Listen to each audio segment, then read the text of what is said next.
Ladies and gentlemen, welcome in. Today I'm going to be taking a look at the future 2025 college football schedules of three Big Ten powers, Ohio State, Michigan, and Penn State.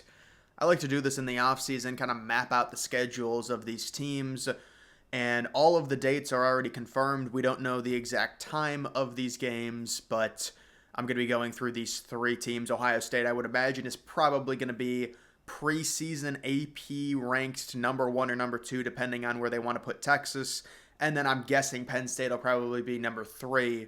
There is a little bit of hype around Penn State possibly being the number 1 team just because of the amount of talent they return, but it is unlikely. And then Michigan will probably be preseason like 14 or 15 if I had to guess. Either way, we'll begin with Ohio State. So they are the defending national champions, and they begin possibly with a 1v2 matchup. I'm just wondering who's going to be 1 and who's going to be 2, Ohio State versus Texas. But that's going to be a huge game for both teams, obviously. And with the 12-team playoff, Ohio State could very easily lose this game and still be fine. Texas, with Arch Manning, expected to be very good. Ohio State, likely with Julian Sayin. 2 new quarterbacks, should be a fun game there. And by the way, that game's probably going to be big noon. They may have to revolt for that game being at big noon because it's going to be hot in Columbus, you would imagine. Games on August 30th. Another thing, you take a look at the schedule format, the exact same thing as last year based off of the new scheduling in general with the 12-team playoff. You get 2 byes. So Ohio State has 2 relatively early byes. And going on to week 2, Grambling, so an FCS team. Ohio State normally doesn't face a ton of FCS teams, but yeah, Grambling will be a massive, like 55-point spread, easy win there. And then they face Ohio, so Ohio State versus Ohio. That game is also at home on the 13th, and then they get a quick bye week, and then they are at Washington. So that is a conference game, but feels like a non-conference game. Going to be a big home game for Washington. Washington kind of had a similar setup last year. Like week 4, they faced Michigan at home. Now they get Ohio State. So I would imagine Ohio State would likely easily win that game, but Washington does have a good home crowd advantage. Probably going to be a 7:30 game, undoubtedly. Minnesota, which by the way is 4:30 Pacific. Minnesota at home for Ohio State should be an easy win. On the road at Illinois. Now, Illinois, to me, they're the prototypical team that gets hyped up because they return talent, but then they disappoint. That's just what I think Illinois is going to be. But this game's going to get some hype going into the year. Like, Illinois should be a top 20 team, and it's on the road for Ohio State. I don't remember the last time Ohio State went to Illinois. It's got to have been like 10 years at this point. And then after Illinois, they go to Wisconsin.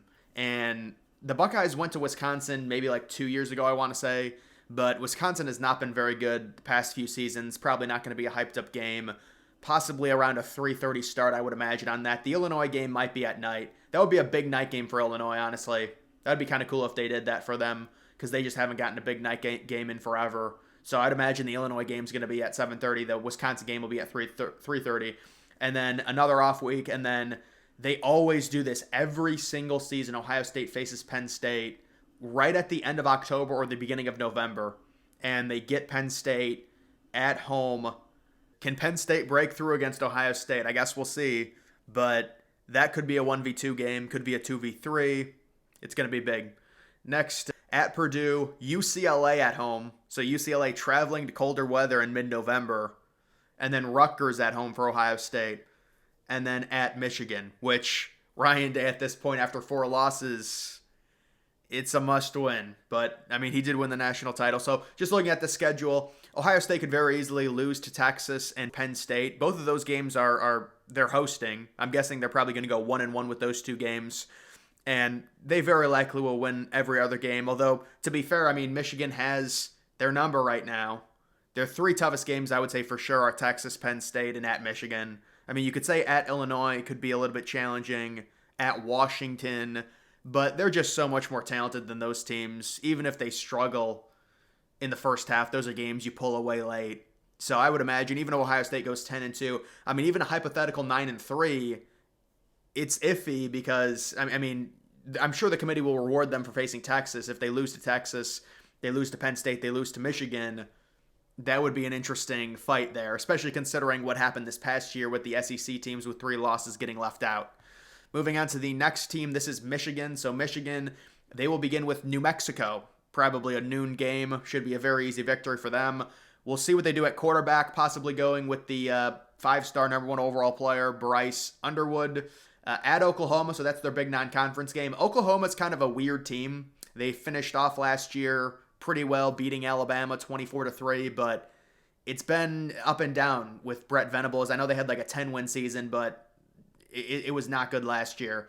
And then they get Central Michigan. So for Michigan, definitely that week 2 game, it's very challenging, especially with a new quarterback, unless they maybe get someone in the portal. But I would imagine the non-conference record 2-1 or 3-0, but probably 2-1. I think Oklahoma could beat them. At Nebraska, Nebraska can be a challenging team, especially with Raiola now developing as a sophomore. But you would think Michigan's more talented than Nebraska. Then they get an early off week as well, just like Ohio State. They get Wisconsin at home. That should be a win. On the road at USC. USC should be a pretty big mixed bag going into 2025. They have talent, but it's kind of been a bust with Lincoln Riley. We'll see what they end up doing, but it's not going to be an easy game for Michigan. My guess is that'll be a 7:30 game, so 4:30 Pacific. They get Washington at Michigan Stadium. So they face Washington again. They faced them last year. Michigan State, the rivalry game on the road. Michigan State, I don't even know what to make of Michigan State at this point. They're just like a 5-7 team forever. I mean, we'll see with Jonathan Smith developing your quarterback. Purdue at home. Man, Purdue has to face both Ohio State and Michigan. Yeah, they'll destroy Purdue, or we would think they're going to beat Purdue. They get another bye week. And then they face Northwestern at Wrigley Field, at Maryland, and then they host Ohio State. So for Michigan, you miss Penn State. That's good. I would say your biggest challenge is early on the road at Oklahoma. Certainly it's winnable. Oklahoma with Venables, they're a beatable team, even though it's going to be a hostile environment for Michigan with a new QB breaking in. But that game at Oklahoma could be challenging. The game at USC is going to be challenging. And then hosting Ohio State. I mean, that's a pretty light schedule just looking at this. It just depends how good USC ends up being. I mean, the game against Ohio State, yes, they've beaten them, but it's always a very, very challenging game facing Ohio State. On the road at Northwestern, that's kind of a neutral site game, though, at Wrigley. And then at Maryland really isn't a huge threat at this point. And you're hosting Washington, you're hosting Wisconsin. I think it's a manageable schedule. If you're Michigan, you're looking at, that's a huge game, week 2. That's a game you gotta win. Because if you win that game, you can afford to lose to USC and Ohio State and be 10-2. But if you lose that game, you're possibly looking at an 8-4, because you could also maybe lose to a Wisconsin. Although, I don't know. I can't see Michigan losing to a Wisconsin at home or a Washington, just where those programs are at right now, to be fair. I think probably 9-3 for Michigan, maybe 8-4. It's hard because of their quarterback situation. And then moving on to Penn State. Penn State's the team that has been getting compared to Ohio State, and the year before that, Michigan, where they're returning a bunch of their talent. And this is kind of how Penn State's scheduling strategy goes. So they face nobody in the non-conference at all. It is 3 home games against really bad 2 FBS teams and then an FCS team.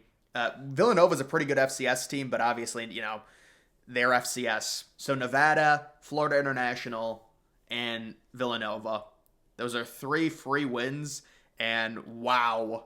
They get 3 easy games, a bye week, and then Oregon. I don't know if that's good or bad. That's like sleepwalking into the Oregon game. They should be healthy. They should be healthy and extremely rested. Wow. And you would have to figure that Oregon game's got to be the whiteout, 100%. But what a schedule. They get 3 just easy games and then a bye week and then right into Oregon. Then they're at UCLA. They get to go to the Rose Bowl. They get Northwestern hosting them. That'll be a free win. At Iowa. Iowa's always kind of not a fun place to play, but you would expect this Penn State team to beat them. And then they get another bye week. So they get a bye week right before going to Columbus, which is certainly good for them. They host Indiana. We'll see how good Indiana is this year. I'm not really buying the idea that they'll be an elite team, even though they were good last year. At Michigan State, Nebraska, and then at Rutgers. So a very easy close to their season. And by the way, I think Indiana should be a relatively easy win for Penn State, especially the games at Penn State. Looking at the schedule, though, it's very obvious. I could see this team going 10-2 or 11-1. It just depends with Oregon and at Ohio State. Those are the 2 games Very manageable schedule. I guess it depends also how good Iowa is, but Iowa likely is probably going to be 7-5, 8-4 if I had to guess. So I mean, when you're not facing a single good non-conference team, you've got a very just weak overall schedule. It's really just two teams, unless there's a crazy surprise with like a Nebraska being really good or a Michigan State, which I can't see. And if Indiana takes a step back, you're potentially looking at only facing two ranked teams all season, unless there's a surprise here. Very easy schedule for Penn State, and they're expected to be a top 5 team this year. So guys, either way, that is going to do it for this video. Make sure you follow me on X. Link to that's always in the description.